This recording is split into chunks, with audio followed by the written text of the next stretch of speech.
In today's society, good parenting can often feel like swimming upstream, going against much of what culture tells you is the right way to do things. In Meck's latest series, Courageous Parenting, you'll discover how to effectively parent the next generation by looking at best practices that come straight from the Bible and how to have the courage to do it in today's culture. Whether you hope to be a parent one day, or you're in the throes of parenting, or even if you're looking back on your parenting years, this series will be one you don't want to miss.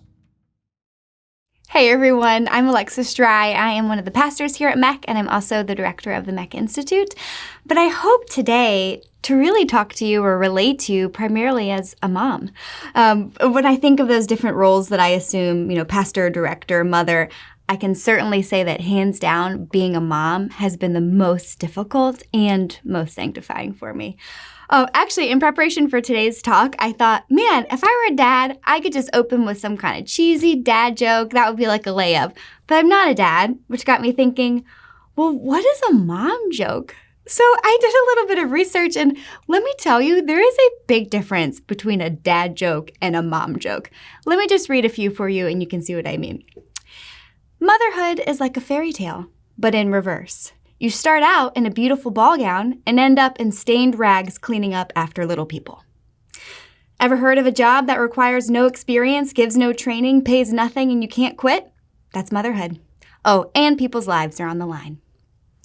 Motherhood means half the time I feel like I'm running an asylum, and the other half I feel like I belong in one.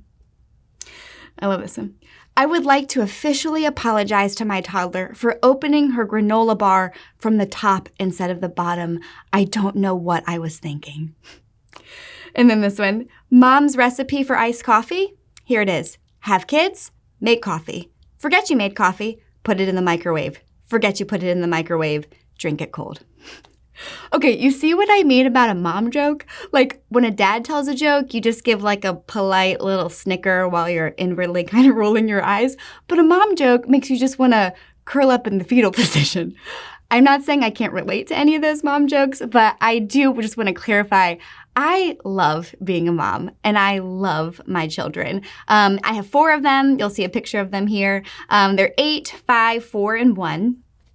And while I have learned a lot about motherhood in the last 8 years, I am not at all qualified from my experience to teach you about motherhood or parenthood or counsel you in that.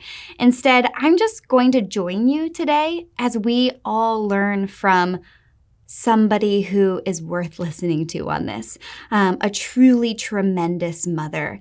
Whether you're a parent or not, I think you're going to learn a lot from her. And her name is Mary, and she was the mother of Jesus. I know it feels really weird to talk about Mary outside of a Christmas sermon, unless you have a Catholic background, in which case you talk about Mary a lot. But for the rest of us, we tend to think of Mary only in relation to her giving birth to Jesus. The Virgin Mary, the teenage Mary. But get this, Mary grew up. And she had other kids. And she was the first disciple of Jesus when he began his public ministry. She was present not only at his birth, but also at his crucifixion. And so in this series on what it looks like to be a courageous parent, we would do ourselves a great injustice by not trekking along with Mary on her journey of motherhood. So that's what we're going to do today. We're just going to pick up some pieces of wisdom as we follow her. So let's get started. We are first introduced to Mary in the Bible when she's a teenager. She's engaged to be married to a man named Joseph, but before they get married, they're visited by an angel who has some very interesting news for her. Essentially, he tells her that she's going to have a baby, but not later, as in after she and Joseph are married, and said she's going to have a baby in the way that no woman has ever had a baby before, as a virgin. That's how she would conceive a child. And if that's not crazy enough for one conversation, the angel adds, oh, by the way, that baby you're going to have, did I mention he's also going to be the Son of God? Just thought I'd throw that out there. See you later. Okay, he was probably a little bit more eloquent than that. But can you just imagine being Mary or Joseph for that matter? I think back to when I was engaged to my husband, how I would have responded if that had happened to me. And I don't know about you, but the first thought that popped into my mind would have been to say, but that's not how I planned it. In fact, here's a fun fact. I never planned to have any children of my own. Ever since I was a kid, it was strange, but I always knew that I wanted to adopt. I loved the thought of that as a child, and as I grew up, I just felt like there was just confirmation all along the way that that was God's plan for me. And when my husband and I were dating, I actually told him that very early on because I said, if having biological children is important to you, which I get, that's great, but I'm just not the girl for you. So if you want to end the relationship, I just want to give you an out there.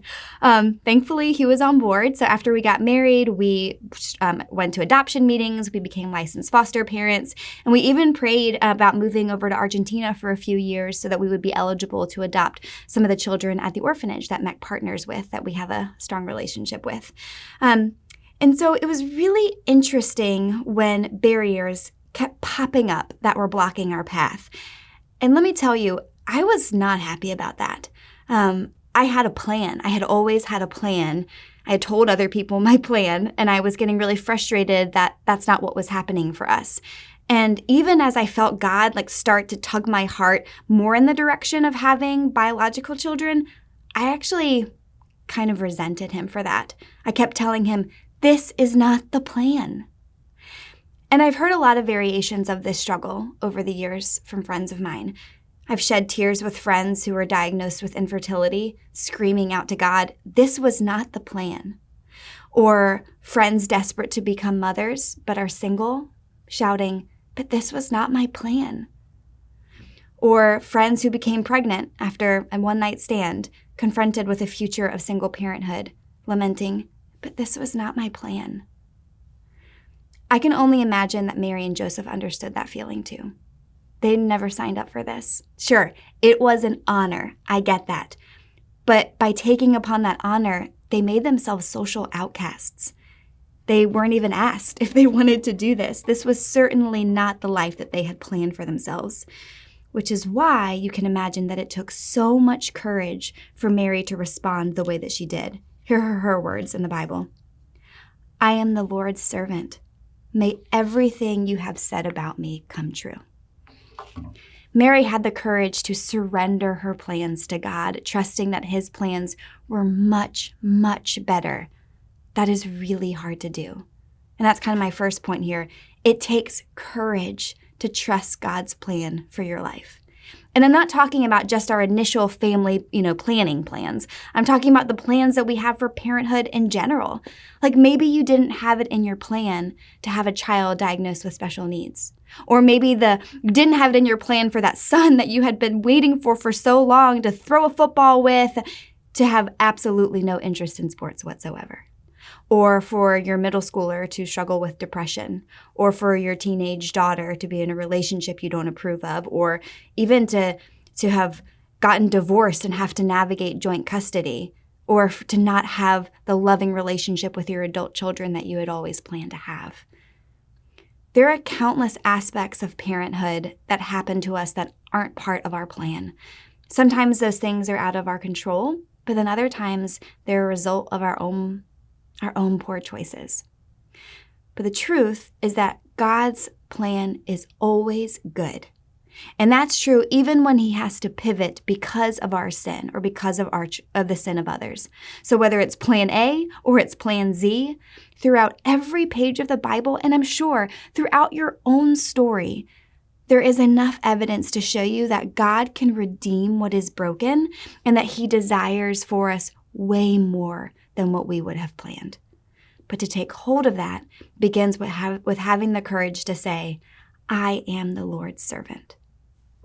And not only to say that once, but to keep on saying it, even in the darkest moments of parenthood, when despite our faithfulness, God's plan just doesn't feel good.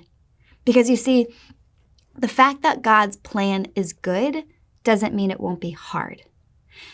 I'll give you an example of that from Mary's life. After Jesus was born, it was a Jewish custom to bring a new baby to the temple in Jerusalem to have it dedicated to God. It must have been an exciting time for Mary and Joseph, and even more so when they ran into two prophets, Anna and Simeon, who finally recognized that their baby was actually the Son of God. I can imagine how much of a breath of fresh air that was after having spent the last 10 months defending their Mary had a virgin birth to the Son of God story, which I'm sure convinced no one, right? But Simeon wasn't done after those encouraging words. After a time of praise, he had some additional words for Mary, and this is what we read.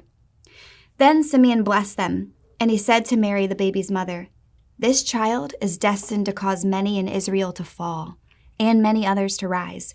He has been sent as a sign from God, but many will oppose him. As a result, the deepest thoughts of many hearts will be revealed, and a sword will pierce your very soul." Not exactly something you'd write in a greeting card, right?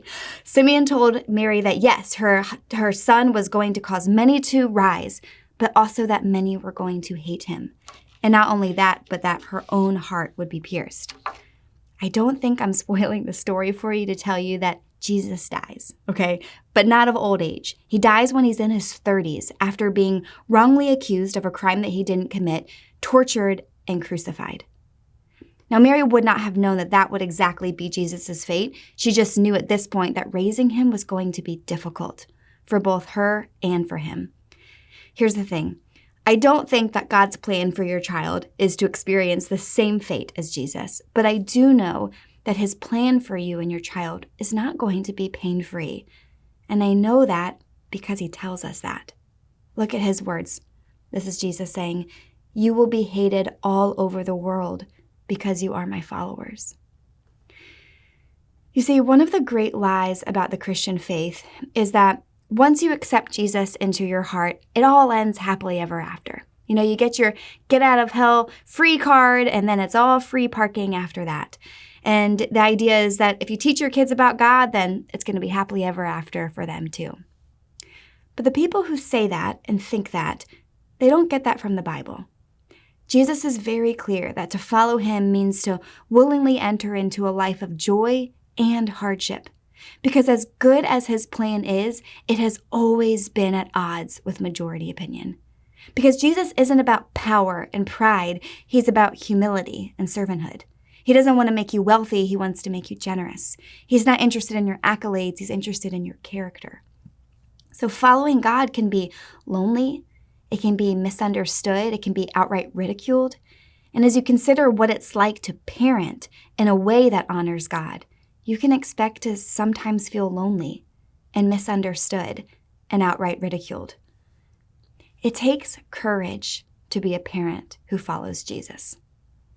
Just consider what happened to Mary next.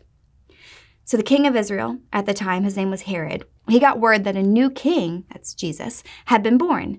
And the king obviously took that as a threat to his power, and so he declared that all boys under the age of 2 in that area had to be killed. Let me pick up the story in the Bible. It says, "An angel of the Lord appeared to Joseph in a dream. 'Get up, flee to Egypt with the child and his mother,' the angel said. 'Stay there until I tell you to return, because Herod is going to search for the child to kill him.' That night, Joseph left for Egypt with the child and Mary, his mother." Just imagine the low of that journey. Again, this is not what they had planned. Mary and Joseph got news in the middle of the night that they had to suddenly leave, so they quickly packed up the little that they had to begin a weeks-long trek through the desert with their toddler. You know, Mary was supposed to be taking care of the Son of God, who is worthy of palaces and everything that money can buy, and she found herself barely able to feed him. Any parent who has experienced financial hardship can empathize with Mary. Any single parent who has had to work multiple jobs just to put food on the table knows a little bit of what Mary felt. It took a lot of courage for Mary and Joseph to obey that angel of the Lord. They had to ask themselves over and over again, is this worth it? Like, does God really know what he's doing? I have a story like that from my own life.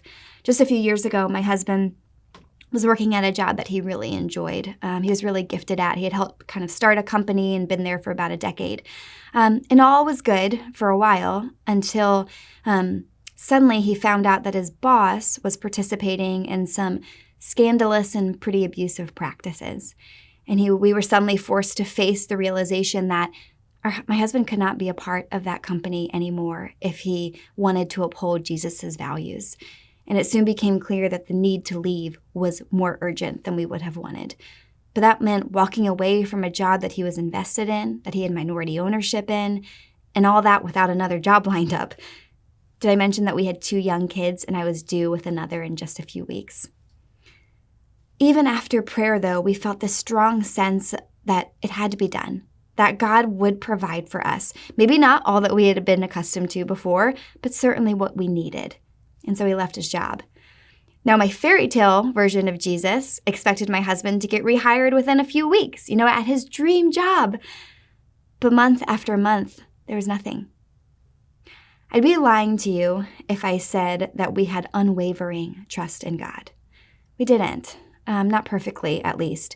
We had moments of doubt, wondering whether my husband really should have left his job or whether Jesus' plan for us was really, really good. More than a year went by and my husband was able to pick up a few contract jobs, but it wasn't until 15 months after he left that he was able to find a full-time job. And in hindsight, that unplanned year, which was certainly full of some doubt and some heartache and a tighter budget, was one of the best years of our marriage and our family's life. And that's because whatever pain God allows you to experience as a result of being faithful to Him, it's always purposeful. He doesn't waste any of it. In fact, let me just say that one more time. He doesn't waste any of it.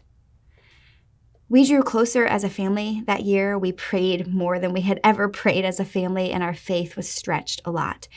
And in that same year, I experienced my second miscarriage, this time at 18 weeks. And if my husband had been at his former job, he would have been on the road. But because he had the courage to leave, he was able to be with me so that we could grieve together.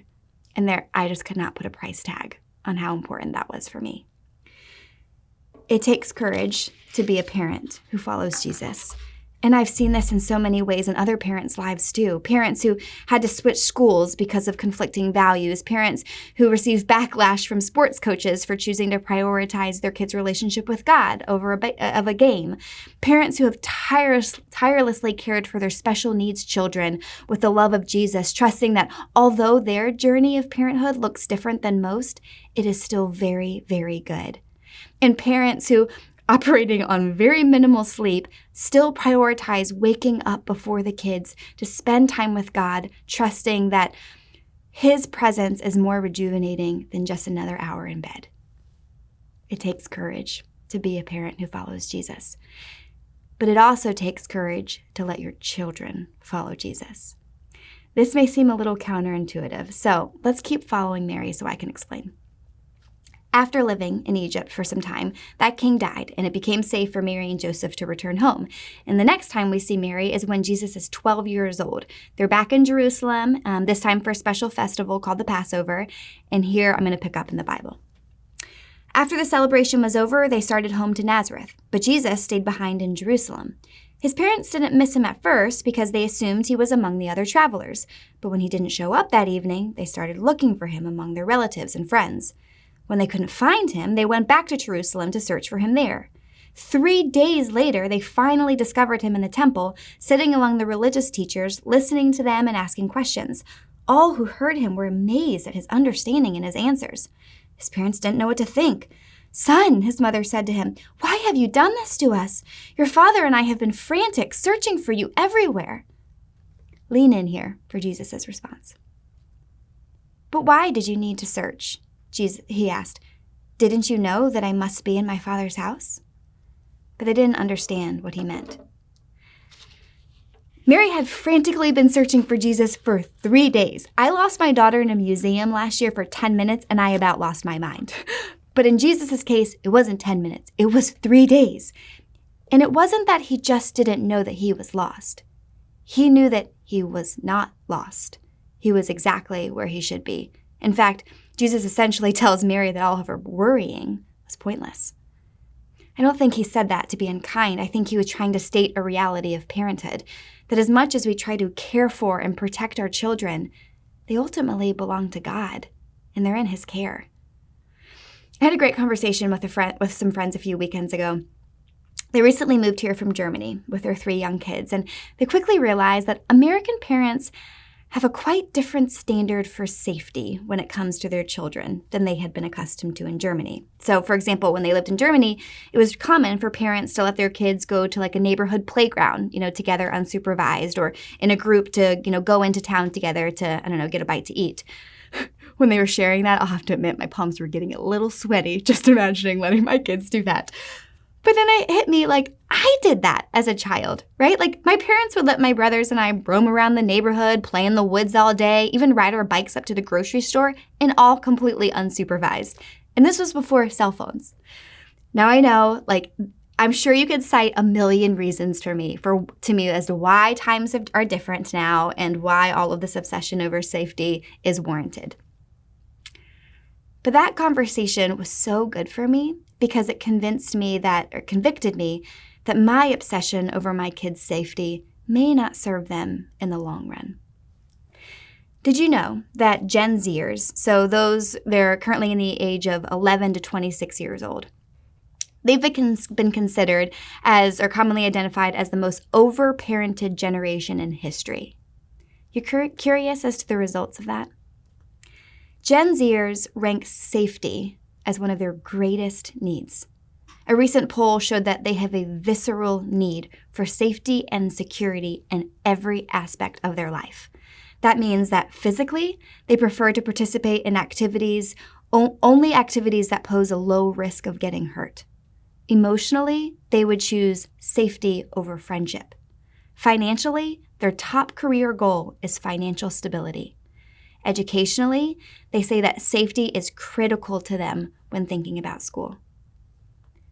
But let's go back to that previous point that it takes courage to follow Jesus. Compare Gen Z values with these words of Jesus as paraphrased in the Message.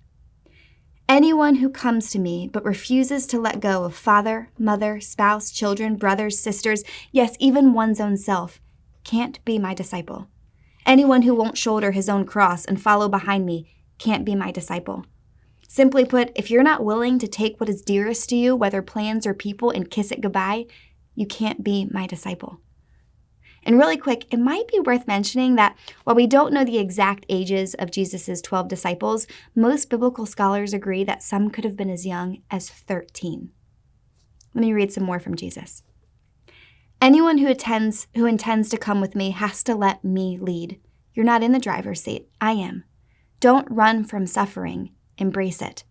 Follow me and I'll show you how. Self-help is no help at all. Self-sacrifice is the way, my way, to finding yourself, your true self. What kind of deal is it to get everything you want but lose yourself? What could you ever trade your soul for? One more. When Jesus saw that a curious crowd was growing by the minute, he told his disciples to get him out of there to the other side of the lake. As they left, a religion scholar asked him if he could go along. I'll go with you wherever, he said. Jesus was curt. Are you ready to rough it? We're not staying in the best inns, you know. Another follower said, Master, excuse me for a couple of days, please. I have my father's funeral to take care of. Jesus refused. First things first. Your business is life, not death. Follow me. Pursue life. Okay, in case you're getting a little squirmy, wondering right now, like, sheesh, do I even want to follow this guy? Let me assure you, yes. Yes, you very much do. Because remember what he's inviting you to. Just in those verses we read, he invites you to discover your true self, the person he created you to be. He invites you to pursue true life. In fact, let me share with you the words of one of Jesus' followers who really did have to endure persecution because of his faith. His name was Paul, and here's what he said. Stick with me, friends. There are many out there taking other paths, choosing other goals, and trying to get you to go along with them. I've warned you of them many times. Sadly, I'm having to do it again. All they want is easy street. They hate Christ's cross. But easy street is a dead-end street. Those who live there make their bellies their gods, belches are their praise, all they can think of is their appetites. But there's far more to life for us. We're citizens of high heaven. We're waiting the arrival of the Savior, the Master, Jesus Christ, who will transform our earthly bodies into glorious bodies like his own. He'll make us beautiful and whole with the same powerful skill by which he is putting everything as it should be under and around him. If you're a parent, isn't that what you want for your children? Regardless of how old they are? Even if you're not a parent, isn't this what you want for your own life? To be whole, to be To know intimately the God who created you and fashioned you, to experience the richness of heaven, to bring heaven to earth, by living lives of love and joy and peace and patience and kindness, goodness, faithfulness and self-control. But if we obsess over safety and comfort, how are we ever going to have the courage to follow Jesus, or to instill in our children the courage to follow Jesus, to follow him no matter where he goes, to live according to his values when his values often invite ridicule? I'm not saying that you need to take your toddler to a park, drop him off there and say, "Good luck, honey, I'm instilling you the courage to follow Jesus." No, please do not do that. Someone will certainly call the police. But I am suggesting that perhaps with your supervision, you show your children, and more as they get older, what it is like to follow Jesus into uncomfortable places, whether that's physically or emotionally, to model to them that, yes, our world can be a scary place, but God is never far from us. I remember a story that my friend Casey told me at one point, and it came to mind when I was preparing for this. Here's how she tells it. She said, "I spent a lot of time in Chicago growing up. By the time I was about 10 years old, I knew the streets of Chicago better than any other city. My 2 younger brothers and I started asking our parents to let us venture out on our own. I'm not sure where we planned to go, but I'm guessing we wanted to go to Garrett's Popcorn or hang out at the Oak Street Beach. To our shock and delight, they let us go. We felt so old, so mature to be walking the streets of Chicago without adult supervision. I didn't find out until years later that we were absolutely under adult supervision. My dad wanted us to learn to navigate the world, but we were 10, 8, and 5, so we weren't exactly ready to fend for ourselves. So he followed us around the city. We were never out of his sight. We spent an entire afternoon believing ourselves to be independent, but we were never more than about 20 feet from a loving father who was ready to protect and provide for us at a moment's notice." I love that. What would it look like for you to, for example, take your young children to one of Meck's assisted living serve days so they can serve alongside you? Or to, as Pastor Chad mentioned a few weeks ago, to talk with your middle school students about their faith and to let them see you spending time with God so they know how to do that when they get older. Or as Pastor Robbie mentioned last week, have some worm can conversations with your teenager and swim into the anemone so that you can guide your teen through difficulty while you still have the chance. If you have no idea what I just said, I encourage you to go back and listen to the other messages. But the point is to help them live courageously for Jesus while you're there to support them so that when they leave the house, they're ready to do that on their own. My mom did a really great job with this with me when I was a kid, because as a kid, I was anything but courageous. I had a lot of social anxiety, and I was an extreme homebody. I remember that if my mom asked me to just order a pizza for the family, I would have a complete meltdown. And I wasn't a toddler, I was a teenager, okay? She would have to hold my hand as I, in like sobs, was basically trying to order a pepperoni pizza on the phone, okay? But she was always pushing me to be brave. She was always pushing me to try things that I might fail at, that she might even know I would probably fail at, just so that I could grow in courage. And so when I went away for college, I was able to build on that courage, so much so that when it finally came time to graduate, I had the courage to make a really tough choice, to turn down a great job opportunity, to instead follow a call that God had placed on my heart to do some missionary work overseas. Like, no one was more surprised than my parents that me, like social anxiety, extreme homebody, would be called by God to leave home for 2 years to another country. My parents were a bit fearful, as was I, but they didn't dissuade me from going even once. Because they had not only prepared me to stand on my own, but they had prepared themselves to let me. And during my time overseas, I was unsafe a lot of the time. And my parents, they knew that. I backpacked around the country. I stayed on my own. I stayed with strangers. I lived in the desert for a while. I was even robbed at gunpoint at one point. And when that happened to me, I remember calling my mom in tears. It just shook me up a lot. And she didn't say, "Okay, that's it. Get home right now." Instead, she said, "I'm glad you're okay. And the work you're doing is important, so keep at it." I know my mom probably inwardly felt helpless, and I'm sure that many points in your parenthood life, you have felt that way. When you've been up in the middle of the night with your feverish child who is miserable and you can't do anything else but just hold them. Or when your middle schooler comes home and tells you that someone bullied them. Or when your high schooler didn't come home at curfew and you're nervously pacing around the hallway waiting for them. Those are all moments of helplessness.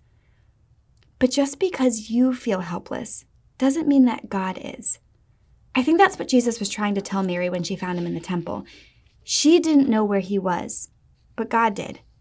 And with that explanation, he built up Mary's courage too. After she finds him and he basically tells her that he has to follow God's call on his life, she doesn't respond with, "No, sweetheart, I'm sorry, that's not safe. Don't ever do that again." Instead, the Bible records her response. It says, "And his mother treasured up all these things in her heart." Even as a 12-year-old, Jesus taught Mary not to cling on to him too tightly as a mother. He would not always be a child, and as he got older, he needed to be able to pursue God's call on his life regardless of how dangerous it would be. And for Jesus, it would be very dangerous.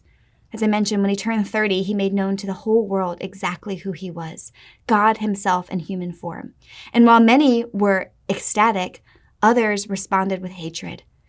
And Mary had to watch her son be ridiculed, betrayed, beaten, spat on, and crucified, something that no mother should have to go through.